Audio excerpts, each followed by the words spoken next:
प्रधानमंत्री कार्यालय का वो शख्स जिसके इशारों पर नाचती थी गोदी मीडिया, जिसके एक एक शब्द से, एक फोन कॉल से कांप जाते थे न्यूज चैनल के संपादक, गोदी मीडिया एंकर्स जिसके इशारों पर नाचा करते थे, उस हिरेन जोशी का, प्रधानमंत्री कार्यालय के हिरेन जोशी का तबादला कर दिया गया है। सबसे बड़ी बात, कांग्रेस कुछ गंभीर सवाल उठा रही है, उनके विदेशी लिंक्स की बात कर रही है, मगर भारतीय जनता पार्टी पूरी तरह से खामोश है।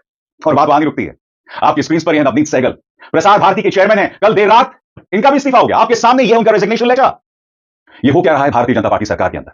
कौन है नवनीत सहगल? इत्तेफाकन नवनीत सहगल भी हिरेन जोशी के खासम खास थे। हिरेन जोशी उन्हें प्रसार भारती में लाए थे। सबसे बड़ी बात, यह वही नवनीत सहगल हैं जिनके कार्यकाल में तिहाड़ जेल में नाम रोशन करने वाले इस पत्रकार को सालाना 15 करोड़ की सैलरी पर लाया गया था। जी हां, आपके और हमारे टैक्स के पैसे से इस व्यक्ति को बनाया गया था एंकर दूरदर्शन के अंदर। आज यह सवाल बहुत ज्यादा जरूरी हो जाता है कि क्यों भारतीय जनता पार्टी कांग्रेस के आरोपों पर खामोश बनी हुई है।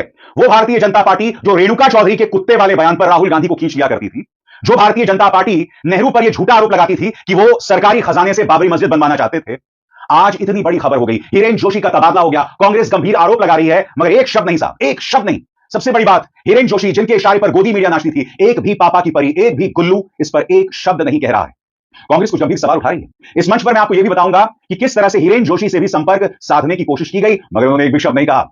सबसे पहले कांग्रेस क्या कह रही है आपकी स्क्रीन पर? पवन खेरा ने कहा देश को यह जानने का हक है कि उसके बिजनेस पार्टनर कौन है। हिरेन जोशी प्रधानमंत्री कार्यालय में बैठकर कौन सा कारोबार चला रहे थे, यह भी देश को पता होना चाहिए। कौन सा बेटिंग ऐप था, उसमें उनकी क्या हिस्सेदारी थी, इसकी चर्चा सोशल मीडिया पर चल रही है। और अगर सरकार जल्दी कोई सफाई नहीं देती तो चाहे जितने ऐप बंद कर दें, ये सवाल चलते रहेंगे। दोस्तों, कई पत्रकार ये सवाल उठा रहे हैं कि ये जो संचार साथी ऐप को लेकर विवाद हुआ था, वो संचार साथी ऐप जिसके बारे में सरकारी फरमान आया था कि हर मोबाइल फोन कंपनी को इसे लागू करना ही पड़ेगा, अपने फोन पर लगाना ही होगा। और आपको याद होगा विपक्ष ने इस पर प्रहार किया था, मैंने इस पर शो किया था, और फिर अचानक सरकार इस पर यूटर्न ले लेती है।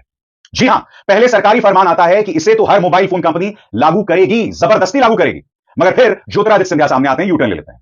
अब लोग कह रहे हैं कि क्या यह विवाद इसलिए पैदा किया गया कि लोगों का ध्यान हिरेन जोशी की खबर से भटकाया जा सके।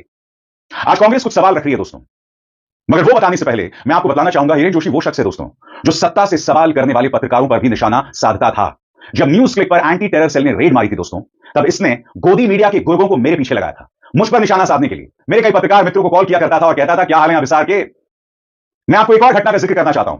भारतीय जनता पार्टी के एक पूर्व सांसद, पढ़ने लिखने से बहुत शौक है उनका, अब वो सांसद नहीं है, जाहिर सी बात है बीजेपी में ऐसे लोग ज्यादा दिन तक नहीं टिक सकते। उन्होंने मुझे बताया था, हिरेन जोशी ने उस भाजपा सांसद से कहा था कि ये जो अभिसार है, रवीश है, ज्यादा से ज्यादा कितने लोगों तक पहुंचते होंगे? 50 लाख, 1 करोड़। हिरेन जोशी ने कहा कि सिर्फ व्हाट्सएप के जरिए हम कम से कम 20 करोड़ लोगों से जुड़े हुए हैं, और ये 5 साल पहले की बात है। अभी आंकड़ा कितना हो गया होगा मैं नहीं जानता हूं। यानी कि हिरेन जोशी वो शख्स है जो भाजपा का दुष्प्रचार चलाया करता था। आईटी सेल का मुखिया कहने को अमित मालवीय था, मगर असली ताकत हिरेन जोशी थी। हिरेन जोशी वो शख्स थे जिसके सामने मंत्रियों की औकात नहीं थी। जी हां, प्रधानमंत्री नरेंद्र मोदी को इंटरव्यू दे